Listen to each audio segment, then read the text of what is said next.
Uy, kanino kayang project ito mga boss? Ayan o, 28 million dito po sa Adams ng Ilocos Norte. Listado po ang proyekto ni Sandro Marcos dyan sa Ilocos Norte. Binisto po ng isang Didis vlogger. Grabe ang tapang no ng vlogger na ito. Pinuntahan talaga ang Ilocos Norte upang maipakita sa maraming Pilipino kung gaano kadepektibo at kaampaw ang proyekto ng anak ni WM. Huli kayo balbon ngayon. Pilipinas, bagsak na at binaon pa ni Bongbong Marcos. O may gulay, kaping nangangalay. Wala na talagang pag-asa ang Pilipinas sa mga panahong ito under ngiwi admin. O hito naman. Speaking of Ilocos, itong kababayan ni Bungit na si Chavit Singson, kung natatandaan po ninyo, kamakailan ay mayroong open letter sa Armed Forces of the Philippines at kay Browner Aba, sinagot po ng mga uplok.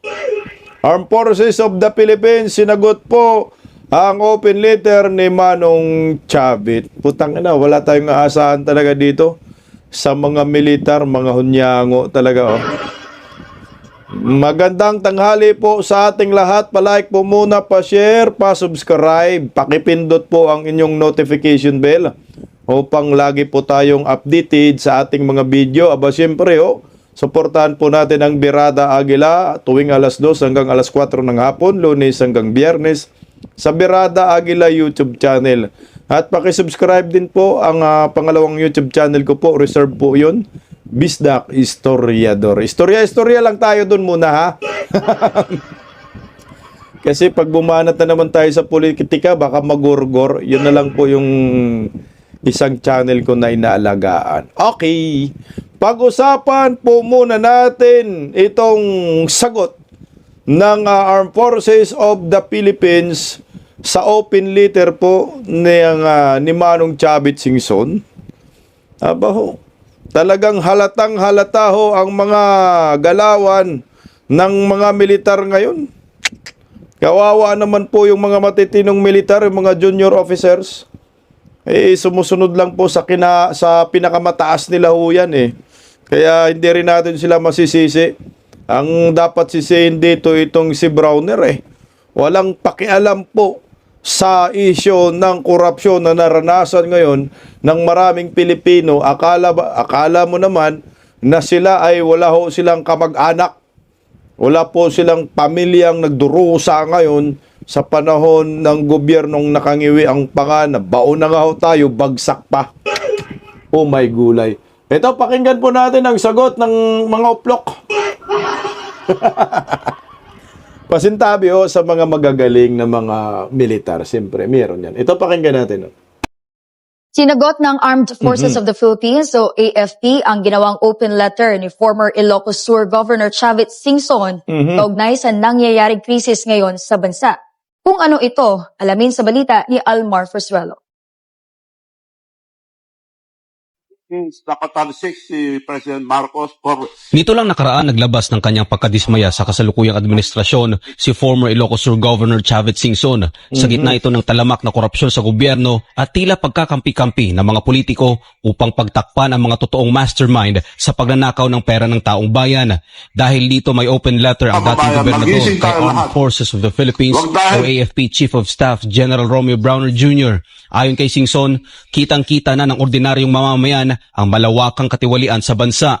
Giit niya, kung hindi ito napapansin ng ilang institusyon, maaring sinasadya o inuutusang pumikit sa mga anomalya. Bagay na hindi anya katanggap-tanggap, hindi mapapatawad at dapat mariing kundinahin ng sambayan ng Pilipino. Kasunod dito, sinabi ng AFP na bagamat suportado nila ang panawagan ng ating mga kababayan para sa isang good governance at anti-corruption at iba pang issue, dapat pa rin umano itong dumaan sa legal na proseso. Binigyan diin din ng AFP na meron silang sinusunod na chain of command na sa pamamagitan anya nito, napapanatili nila ang kanilang mandato at ang itinadhana ng konstitusyon. Kaugnay nito, binalaan ng AFP ang sinumang tauhan nila na makikilahok sa politika o kikilo sa labas ng chain of command at sinabing sinisira nila ang integridad ng institusyon. maintains its unwavering Bago muna natin pakinggan tong spokesperson ng Armed Forces of the Philippines, Chain of Command. Ano ba yung chain of command ninyo? Maglimas sa kaba ng bayan, ang tanga ninyo. Ano ba talaga ang tungkulin ng mga militar, di ba? To serve and protect the interest of the Filipino people. Ang interest po ng maraming Pilipino ay mapanagot at makulong ang mga kurakot. Hindi naman ho namin sinabi na mag-aklas kayong mga hinayupak kayo, may mga busal kayo. Pasintabi sa mga matitino, hindi naman lahat. Pero sira yung kredibilidad ninyo, integridad na sinasabi ho ninyo eh. Alam nyo yan na putang ina ang korupsyon kaliwat kanan, ang tanga naman ho ninyo kung hindi ninyo alam. Wala na pong mapagpapuntahan ng mga Pilipino kundi kayo na lang. Kasi minikos-mikos na ngayon ang investigasyon, ICI, putang ina, wala namang kwenta, isa na nga lang natira, Sarswila. Kayo dapat yung tatayo. Mag-warning kayo sa mga kurakot, sabihin ho ninyo, itigil nyo yan. Pag hindi po ninyo itigil yan, mananagot kayo sa amin. At kayo naman mga government agencies na nag-imbestiga sa mga kurakot, pag hindi ninyo ayusin yan, mananagot kayo sa amin. Pero sa ngayon, neutral kami. Ganun lang. Putang ina. Mahirap ba yan? Nakikialam agad. Sa politiko, hindi kayo nakikialam. Nakikialam kayo sa interes ng maraming Pilipino na gusto naming makulong ang mga kawatan sa gobyerno. Period. Nak ng kagwang. Okay, pakinggan natin itong sagot ng spokesperson ngungu eh.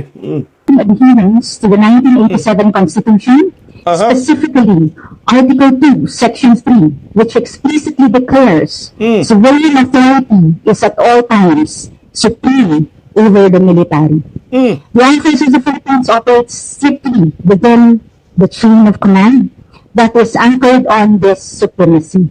We perform our duties under this civilian authority, which directs the military's establishment in the execution of our mandate. It is in this specific context that the Armed Forces of the Philippines fulfill our role as the protector of the people and the state by remaining disciplined, professional, and united. Tanga no, protector of the people and the state. Utang ina. Protector kayo ng mga tao, sigurado kayo. Eh kung protector kayo ng mga Pilipino at saka state, eh di ho sana ngayon na magitan na kayo. Kalabanin natin sabay-sabay itong makurakot sa gobyerno, hindi yung nanahimik, hindi kayo protector ng mga Pilipino sa mga nakikita namin ngayon. Kayo lumalabas protector ng mga kawatan ng mga inayupak ko. Commander-in-Chief ninyo na si Bungit, may issue sa korupsyon ngayon. Binabato. Alam ninyo yan.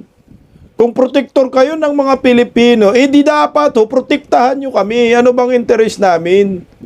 Eh dapat makulong ang mga kurakot. Hinahayaan nyo po eh. Hinahayaan nyo lang tong mga animal na ito. Alam nyo yan eh. Kung sino yung mga kurakot, sinong mastermind eh. Hindi kayo nagpoprotekta sa mga Pilipino. Ang pinoprotektahan po ninyo, yung isang pangalang Marcos ngayon na nakaupo sa Malacanang. Yan yung pinoprotektahan ninyo. Putang ina, hindi ba ninyo alam na marami na pong namatay dahil sa korupsyon, dahil sa baha, na anod na pumumuhay, na wala ng hanap buhay, na wala ng mahal sa buhay? Dahil sa korupsyon? Ay puta, anong klase kayong mga protektor ng mga Pilipino? Anong klaseng protektor kayo ng mga tao? Hinayaan yung mamatay ang mga tao nang dahil sa korupsyon? May gulay. Useless! Dalayo. The Armed Forces of the Philippines ensures that our force is employed solely for its constitutional goals to secure the sovereignty of the state and the integrity of the national territory. Consequently, Alam nyo po, to secure the sovereignty of the states. Kasama po tayo yan, mga Pilipino. Hindi nyo kami sinisecure. Hinahayaan nyo lang po ang mga Pilipino gahasain ng mga kurakot kasama pamilya ho ninyo eh. Nayaan lang po ninyo na malimas ang kaban ng bayan. Hindi po kayo nagprotekta ng sovereignty ng ating bansa. Hinayaan nyo pong gaguhin po ng mga politikong naghari-harian ngayon under Marcos admin. Ni minsan wala kayong hakbang eh. Ni minsan wala kayong statement na matakot man lang itong mga hinayupak na ito na mga mahalang na bituka ang ginagawa ay lilimas laban sa kaban ng bayan. Wala kayong ganun eh. Warning shot man sana ba, parang naghuhuli ka ng kriminal, winawarningan mo muna. Pag hindi huminto, ay tutok mo na, di ba? Ganun ho dito, mag-warning lang muna kayo. Kailangan namin kayo, kailangan kayo ng taong bayan. Akala ko ba protector kayo ng mga Pilipino? Try nyo mag-warning. Pag ayaw niya talagang tumino, ayaw talagang makinig tong mga animal, alam na ho nila. Yun lang naman hinihintay namin eh. Loyo. So the armed forces of the Philippines have consistently supported calls for good governance and anti-corruption, addressing allegations regarding civilian governance, public finance, or economic policy fall exclusively under the jurisdiction of civilian courts and oversight bodies, not the military. O lol, tingnan mo ma'am.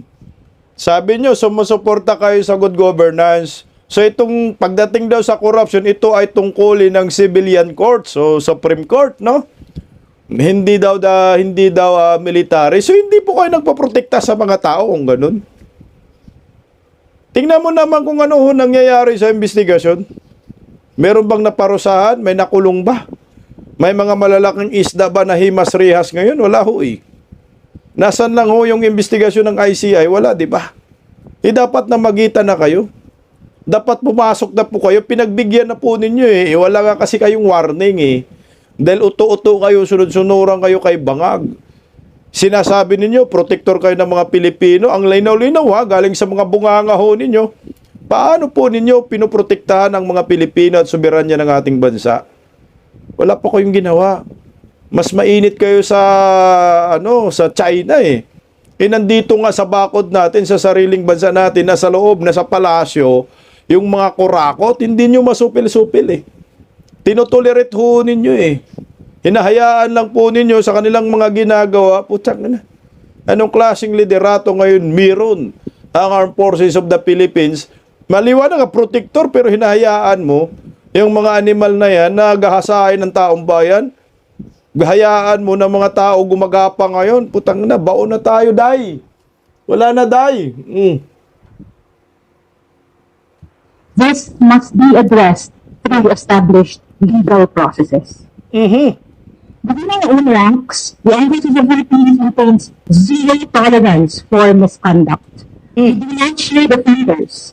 Valid complaints against personnel are handled swiftly through interim mechanisms and proper courts. We caution that calls for military personnel to engage in partisan politics or act outside the chain of command undermine our institutional integrity. While we respect freedom of expression, we remain focused solely on our mission, deferring matters of political accountability to the appropriate civilian institutions. At a time when national unity is paramount to defend our sovereignty in the West Philippine Sea, we urge the public to be discerning.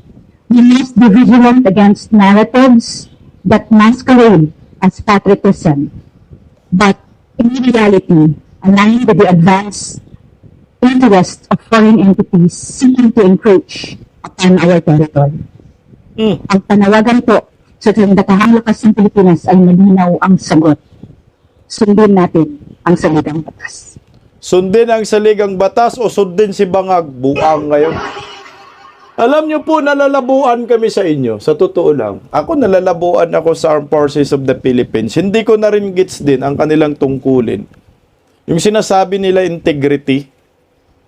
Paano po kayo magkakaroon ngayon ng integridad? Kayo ho mismo ay tinotolerate ninyo ang korupsyon sa ating bansa. Hanggang kailan ang inyong pagiging bingi at bulag? Saka na kung mismong pamilya ho ninyo na ang magdusa. Alam po namin na ang inyong mga mahal sa buhay ay nahihirapan din. Putang ina, kalukuhan ho. Pag hindi ho naramdaman ninyo ang korupsyon ngayon, kung hindi po pumapalag yung mga mahal sa buhay, chain of command, ano ba ang chain of command ninyo? Kung ano yung leader, tingnan nyo ho, mga kabisdak ko. Kasi tinutukoy niya chain of command. Kung yung presidente kawatan, kawatan naman talaga, mukha pa lang, mangiwi na sa pangungurakot, kayo rin ba na mga kasundaluhan na sinasabi ni chain of command, kung yung commander-in-chief kawatan, kayo rin ba kawatan?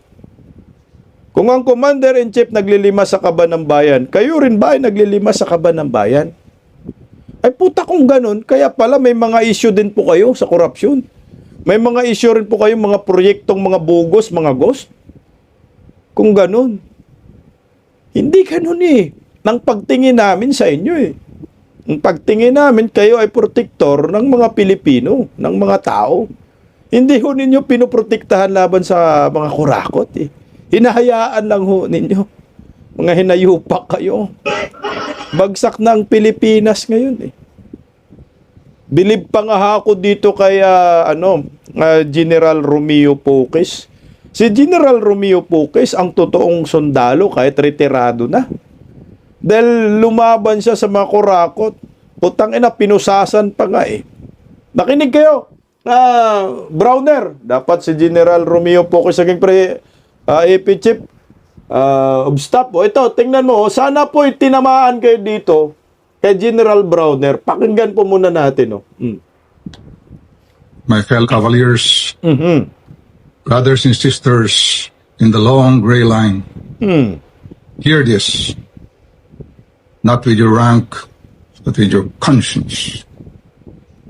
Our country is bleeding and it needs our help. Corruption has spread across the entire government, robbing our people of lives, homes, livelihood, and even hope. The harsh truth is this. Corruption thrives because too many good men and women choose to remain silent. But we, PMA graduates, were not raised to be silent. We were forged into an ideal under one sacred banner: courage, integrity, loyalty. We swore an honor code that says, we will not lie, we will not cheat, we will not steal, nor tolerate those who do. By our silence, we have tolerated the liars, we have tolerated the thieves, we have tolerated those who plunder our nation. What happened to the courage we once carried with pride? What happened to the loyalty we pledged to the Filipino people? What happened to the integrity we said was non-negotiable? My fellow Cavaliers, this is the moment when the country looks to us again, not for power, not for force, but for moral leadership. Are you all right, sirs? Mabuhay ang sambayanang Pilipino. Iyan ang totoong military. Si General Romeo Poques. Merong integrity, courage and loyalty sa mga Pilipino. Yan dapat kayo gawin ninyo mga militar. Courage, loyalty, integrity. Na ang sabi ni Romeo Poques, nasa na yan? Wala na kayong courage, wala na kayong integridad, wala na kayong loyalty. Ang loyal po ninyo nasa kay bungit.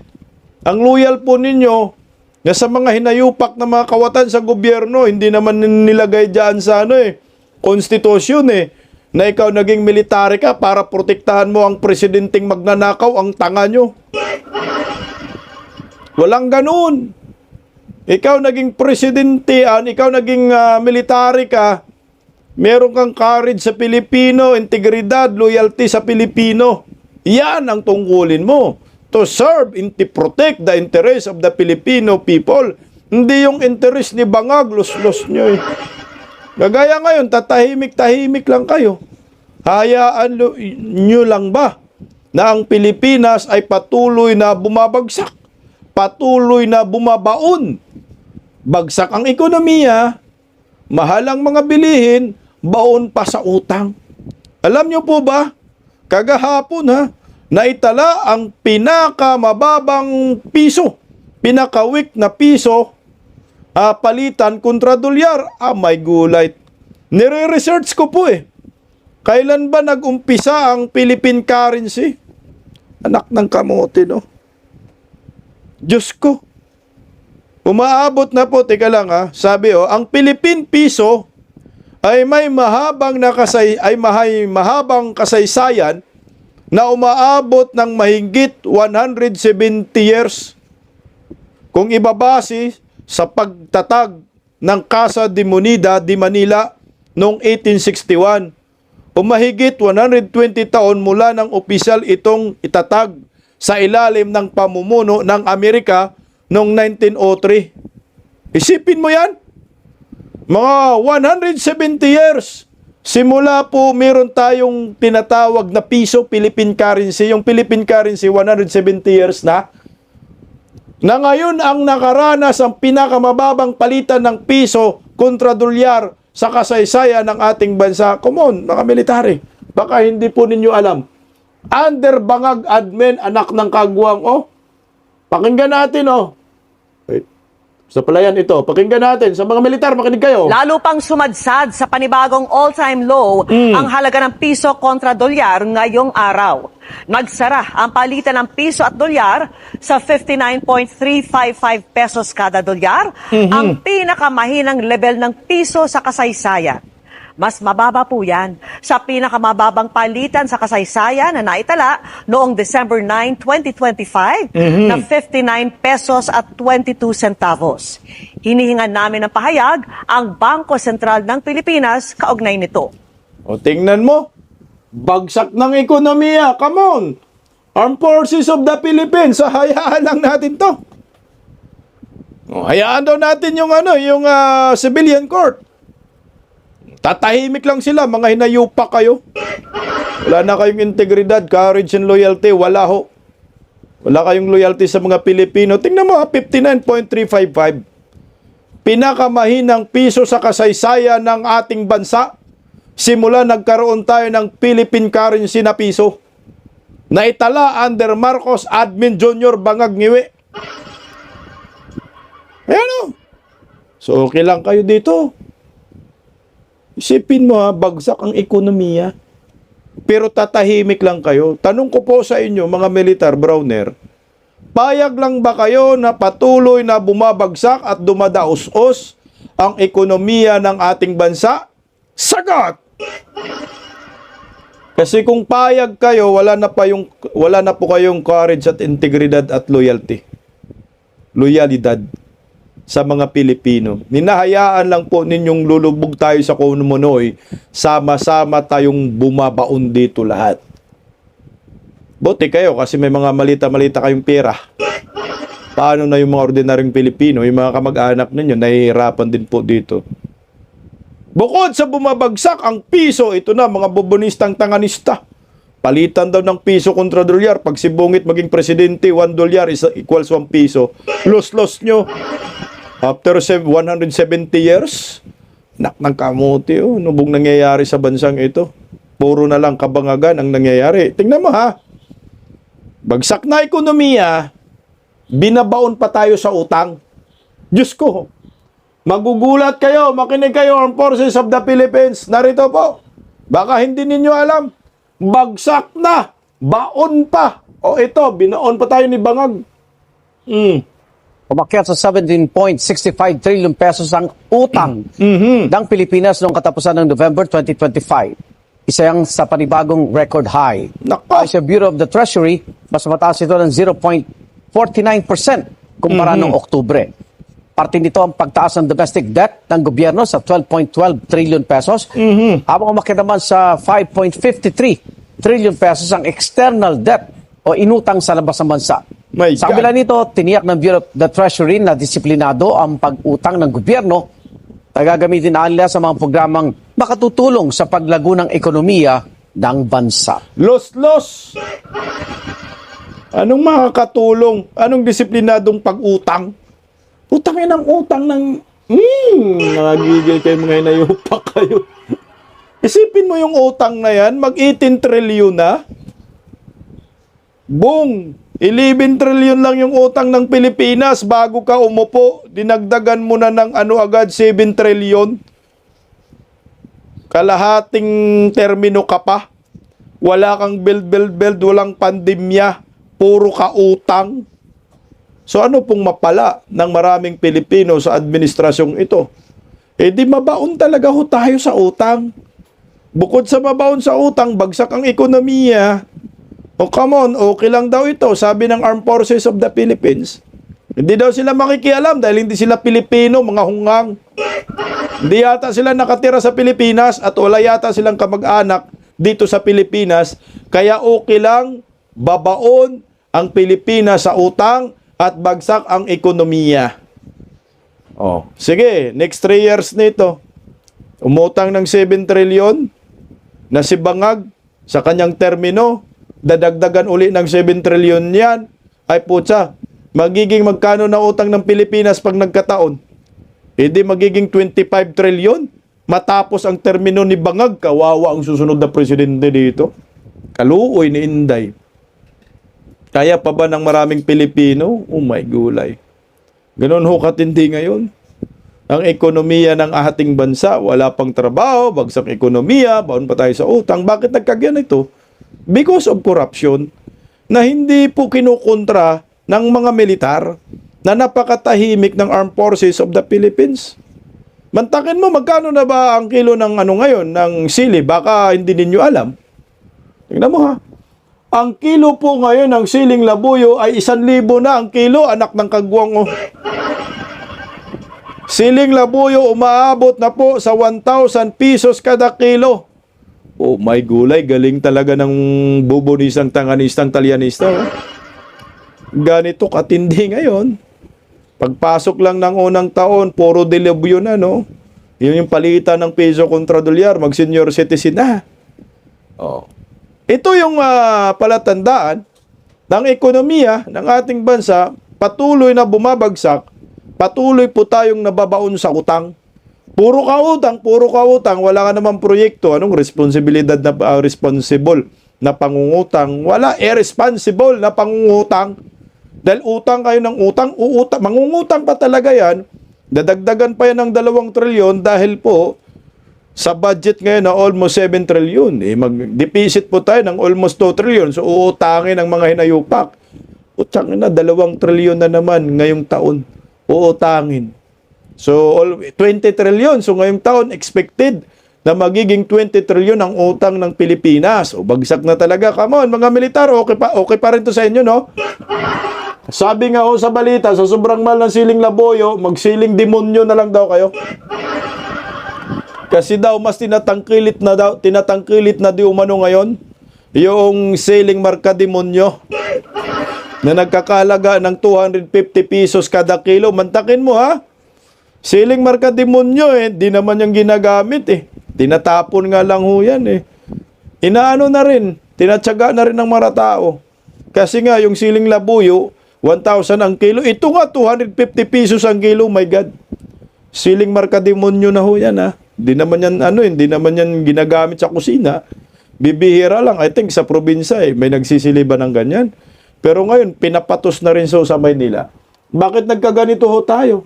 Kasi nga, may problema po ang ating bansa. Alam niyo po kung sino ang problema ng Pilipinas? Hindi naman mga Pilipino Ang problema po ng Pilipinas ay yung mga namumuno sa ating bansa. Ang problema po, yung mga leader na tumatayo. Lalo na yung presidenteng nakangiwi ang panga. Tingnan mo yung anak niya. May proyekto pala doon sa Ilocos Norte. Tama talaga si Manong Chavit Utang na, inspect nyo doon sa Ilocos. Maraming palpak, maraming ghost projects. Nabilib ako dito sa isang DDS vlogger Talagang pinuntahan niya at hindi ho siya natatakot. Pinopost niya po sa kanyang social media yung kabulastugan at pagkabugos po ng proyekto ni Sandro Marcos na may pinakamalaking allocables under 2025 national budget sa panahon ni Tambaluslos. Pero yung proyekto niya, palpak, ampaw ang proyekto niya. Ngayon, tingnan nyo, ipiplay ko po yung video. Panoorin po natin sabay-sabay, mga bubunistang tanganista, kung gaano kabugos yung proyekto ni Sandro Marcos na nabisto po ng isang DDS vlogger. O, panoorin natin, baka sabihin na naman, fake news. O, ito, pinuntahan talaga ho niya eh. Ayan o. Uy, kanino kayang project ito mga boss? Ayan, 28 million dito po sa Adams ng Ilocos Norte. So kung titingnan natin yung tarpaulin kanina, no, April sinimulan 2025 at September 2025 dapat tapos na. So tingnan nyo. Ayan, bungal. 28 million sa Adams, Ilocos Norte po yan, First District, kay Sandro Marcos po. Oh. September daw, 2025, dapat tapos na. Ano pong nangyayari? Puta, bungal. Ayan, nagtapo ng 28 million. Ganito katindi po ang ating bansa. Come on, our Armed Forces of the Philippines. Wala pong maglakas ng loob na magsusumbong yan sa ICI at ang ICI hindi talaga ho yan iimbestigahan. Bakit po? Pag iniimbestigahan ho yan, dali si Sandro, dali si Bangag. Kaya buti mayroong mga vlogger na matapang-tapang. Yan na, bungal. Kailan repair na ito, sir? Ito Kailan? na. Pangilan na ito ni-repair? Pangalawa na. Wala pang isang taon na sira, sir. Sira na. Ayan, so isa ito sa project dito po sa Maylawag. Ayan, so si narinig natin yung Ito naman sa Lawag, First District din po yan, Ilocos Norte. Sandro pa rin yan, yawards na. Kaya na kanina sa Adam, Sandro pa rin ho yan. Bungal-bungal. Kaya chinik niya ngayon dito sa sa Lawag. yung sinabi ni tatay. So, lagi nasisira. Ayan o. Ang tindi naman ng flood control dito ni Sandro, may bakal na lang nilagay. Putang ina na yan. Sus ko, Sandro. Mahiya naman kayo, mga hinayupa kayo. Kaya pala, hindi pinasyalan ni Magalong ito. Oh. Wala na, huli na kayo ngayon. Oh. Ayan na ho. Isus ko, blood control ni Sandro Marcos, oh. Panay sira daw. Nakailang beses na daw ito na ayos. Hindi pa nga tapos, wasak agad. Magkano kaya, Sandro, ang kickbacks? Tiba-tiba itong hinayupak, napakalaking allocables eh. Yung allocables amount ni Sandro, I think mga 15 billion pesos. Ganong kalaki, oh. Dito na nasira. Dito po sa may saan nga barangay? Barangay 34. Nako, grabe yan, oh. 34A, no? Ayan. Kita mo yan? Ebidensya. Taon lang daw. So, isang taon lang mga boss ay nasira na agad. So, Isang taong ginawa, nasira na agad. Putang ina. Tawag yan, bugos. Flood control projects, ampaw. Ito na, kita ang ebidensya. Hindi po ninyo ito kayang may tanggi pa. Paano nyo maribat? Kita mo, may video, wasak na wasak. Yung isa, hindi pa tapos. Putang ina. Ino-overtime nga daw. Ito yata yung sinasabi ni Manong Chavit na ino-overtimean po para hindi, hindi matuntun ng ICI. Diyos ko, wala na. Hindi na mahabol-habol. Hindi pa nagawa, oh. Tingnan mo. Kailan repair na ito, sir? Kailan? Pangilan na ito ni-repair? pangalawa na, sir. Pangalawa na. Wala pang isang taon na sira, sir. Sira na. Pangalawang repair na daw, wala pang isang taon, sira na. Ito yan sa Lawag na sinasabi ni Sir. Magkano yan? Anak ng kamuti na yan, oh. Diyos ko, ganito ko katindi itong mga bogus project ni Sandro Marcos na ginawang bayani ng mga bubonistang, tanganistang, loyalista ni Bangag. Kamunting naman mga militar. Mga ordinaryong Pilipino, natuklasan nila. Palakpakan na nga natin si Dodong. Kayo, mga military kayo, sabi ninyo, protector kayo ng mga Pilipino. Paano po kayo nagiging protector ng mga Pilipino? Itong mga ganitong proyekto ng mga bugos, hindi man lang ho ninyo nire-report sa taong bayan na meron kayong natuklasan. Militar kayo, di ba? Ginahasa na po tayo ng mga kawatan sa gobyerno, pero hito kayo ngayon. Hindi po ninyo ito aaksyonan, tatahimik lang kayo. Bingi kami. Bulag kami. May nag-iimbestiga, hindi iniimbestigan. Paano yon? Kasi nga, anak ni Presidente Bonget, yung distritong ito, so exempted. So okay lang, lilimasin lang ang kaba ng bayan, ng pamilya nila. Hindi naman ho siguro po pwedeng ganun. Alam niyo po, kung sino po ang may problema sa nangyayaring pangungurakot sa bayang ito, wala na pong iba, kundi yung nakaupo sa palasyo ayon po sa isang retiradong militar. Pakinggan po natin mga kabisdak ang banat ng galit na kay Bonget. Si Bonget daw ang may problema.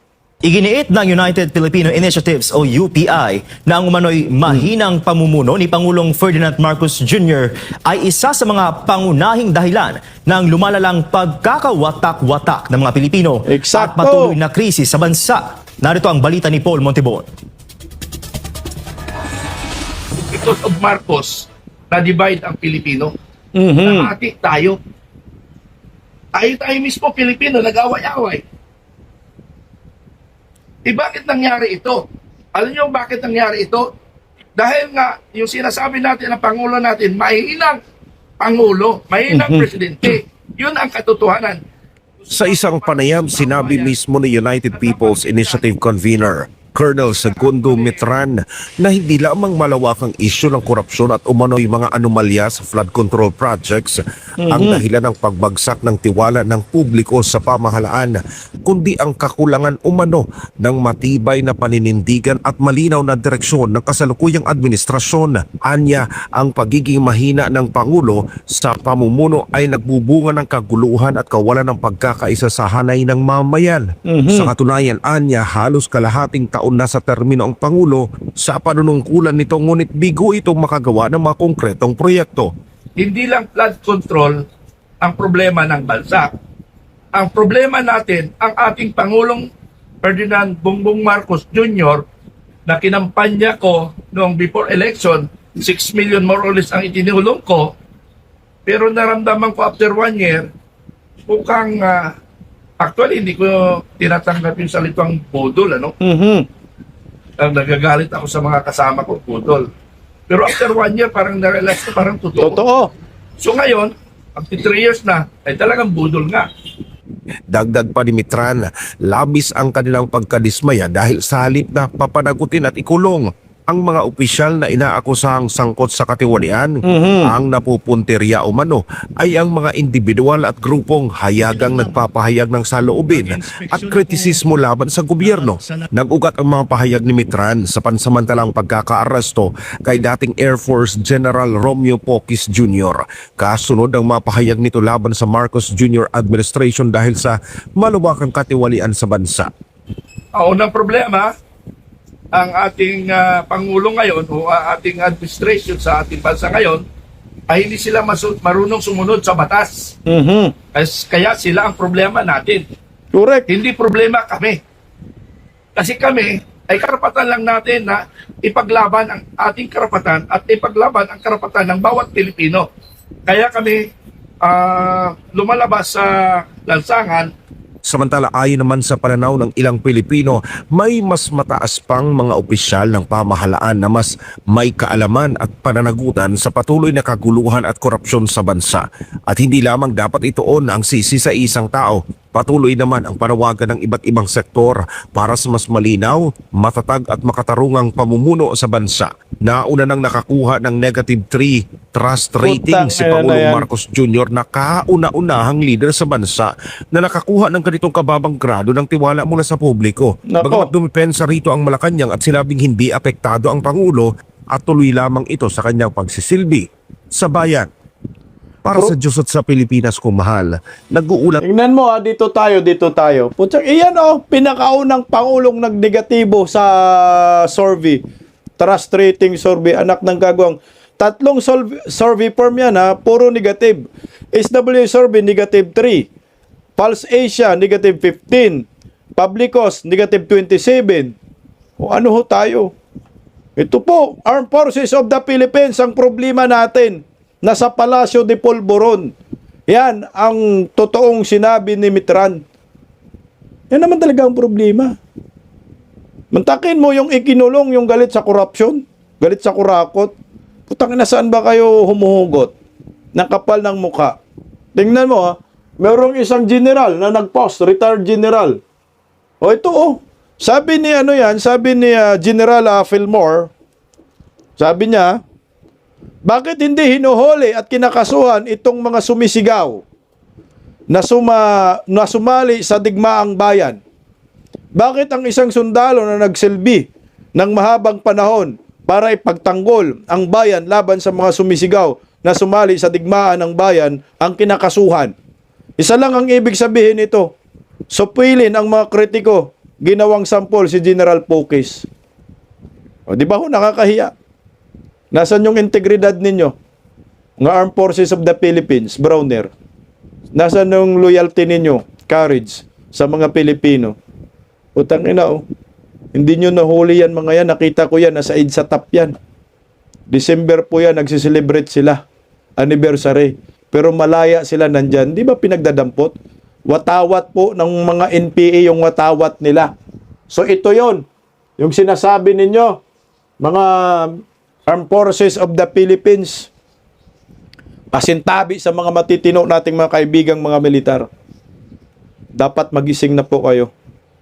Samahan po natin yung mga retired general, kagaya ni Romeo Pokis. Tandaan po ninyo, ang Pilipinas ngayon ay bagsak ang ekonomiya. Piso kontra dolyar na itala ngayon after 170 years.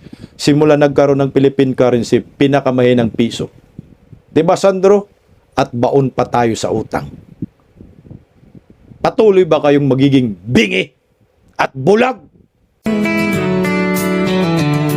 Paggising sa umaga, tanghali at gabi, nakikita ko ang post niya, ang hapdi.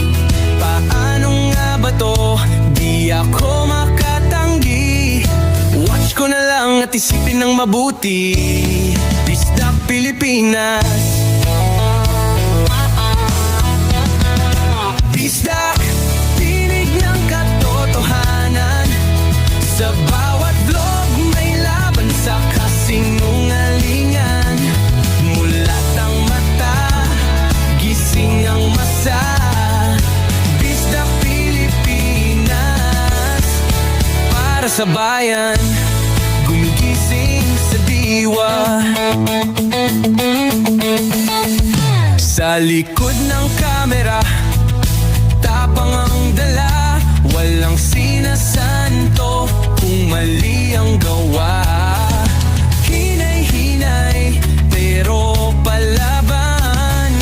Boses ng tao sa digital na labanan. Bisdak, tinig ng katotohanan.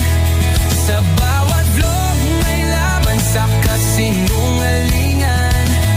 Mulat ang mata, gising ang masa. Bisdak Pilipinas, para sa bayan, gumigising sa diwa.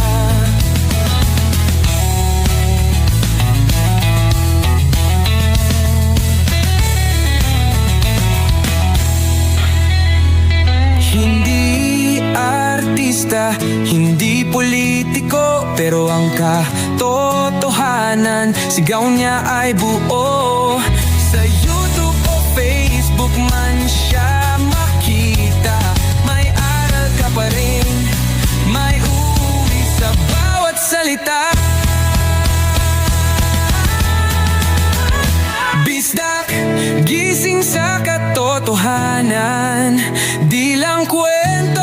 kundi panawagan sa bawat Pilipinong naghahanap ng liwanag. Pista Pilipinas, kasama sa pagbangon ng bayan. Pista Pilipinas, boses ng masa, gising ang diwa. Sa vlog mo, may pag-asa.